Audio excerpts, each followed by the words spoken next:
প্রস্তুত বার্নাব্যুয়ে আরও একটা কঠিন পরীক্ষার সামনে রিয়াল মাদ্রিদ। অপেক্ষা বড় একটা জয়ের সঙ্গে ম্যাচ দিয়ে চ্যাম্পিয়ন্স লিগের মঞ্চে অভিষেক হচ্ছে রিয়াল বস আলভারো আরবেলোয়ার। ঘরের মাঠে রিয়াল মাদ্রিদের প্রতিপক্ষ মোনাকো। আসরে এখন পর্যন্ত 4 জয় 2 হারে টেবিলের 7 নম্বরে লস ব্লাঙ্কোস। মোনাকো আছে 19 নম্বরে। কোচিং ক্যারিয়ারের প্রথম চ্যাম্পিয়ন্স লিগ ম্যাচ নিয়ে বেশ রোমাঞ্চিত আরবেলোয়া। স্মরণ করলেন নিজের কোচিংয়ের অনুপ্রেরণা কার্লো আনচেলত্তিকে।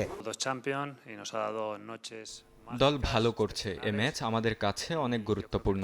আমি এ ম্যাচ নিয়ে বেশ রোমাঞ্চিত। দলের সবাই আত্মবিশ্বাসী, যা আমাদের জয়ের কাছে নিয়ে যাবে। এখানে এসে আমি আমার অনুপ্রেরণা রিয়ালের সর্বকালের সেরা কোচ কার্লো আনচেলত্তিকে স্মরণ করছি। তার অধীনে খেলতে পারা আমার জন্য অনেক গর্বের। আমিও এখানে দারুণ কিছু করতে চাই।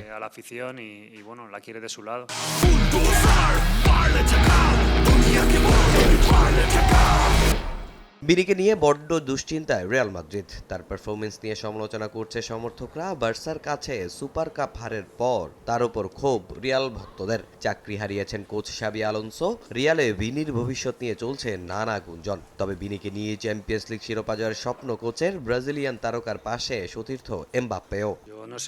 দেখুন, ভিনি আমাদের 2টি চ্যাম্পিয়ন্স লিগ শিরোপা জিতিয়েছে। এ দলে তার অনেক অবদান আছে। আমি চাই এ ম্যাচে বার্নাব্যুয়েতে দর্শকরা তাকে স্মরণ করুক। শিরোপা জিততে হলে ভিনিকে মাঠে দরকার, বেঞ্চে নয়। সে ফিট থাকলে সব ম্যাচ খেলবে। সমর্থকরা অসন্তুষ্ট হতে পারে, সেটা আমরা মানি, কিন্তু কাউকে আলাদা করে দোষারোপ করা ঠিক নয়। ভিনিসিউস একজন মানুষ, সমালোচনায় সে কষ্ট পায়। সতীর্থ হিসেবে আমরা তাকে রক্ষা করব, সে একা নয়। এই ম্যাচে সে এবং আমরা কিছু করব। কোচিংয়ে চ্যাম্পিয়ন্স লিগের প্রথম ম্যাচ, বিনিকে নিয়ে ভক্তদের মনোভাব। এসব কাটিয়ে দলকে সেরা ছন্দে ফেরাতে হবে কোচ আলভারোকে। অন্যদিকে জবাব দিতে প্রস্তুত হচ্ছে মোনাকো। এখন দেখার অপেক্ষা বার্নাব্যুয়েতে কতক্ষণ টিকে থাকতে পারে মোনাকো। তামিম হোসেন, সময় সংবাদ।